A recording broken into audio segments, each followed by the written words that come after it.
Here is the Toyota Corolla. Let's go ahead and get started. Open up the driver's side door. Right over there is the primary hood release lever. Pull it.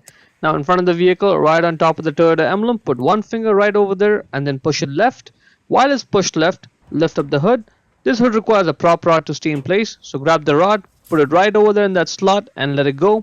Let's start with the passenger side bulb. That's the bulb there. The way to access it is right there behind it is the bulb holder. Just grab it and twist it left just a little bit to loosen it. That's locked. Left, it's unlocked. Now you should be able to get it out of the light. To get the bulb off, just grab the bulb and pull it off straight. You may have to wiggle the bulb a little bit, but it'll come right out. The bulb size is 194. Check the link in description to buy the new bulb from Amazon. So let's go ahead, get the new bulb and simply push it back into the bulb holder to secure it. Now when you put this bulb holder back in the light, you may have to make sure that it just drops in properly. And for that you may have to do some twisting and turning before it drops in.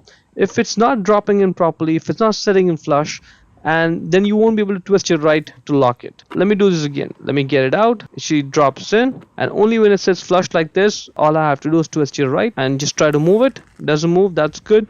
Repeating the process for the driver's side, no differences whatsoever, exact same process. Twist it left and out it comes. Same bulb, 194. Again, when you put it back in, you have to be careful that it's setting in properly.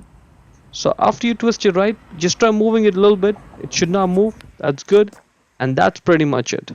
Now to close the hood, first push on the hood, get load off the prop rod, get it out of that slot, put it back in its place and secure it. Lower the hood and slam it shut. Hope you found it useful. Before we go, let me give a quick shout out to Naya Motors Inc. for letting us use the car today to film the videos. They're a used car dealer here in Ottawa, Canada. Check out the link in the description for their entire inventory.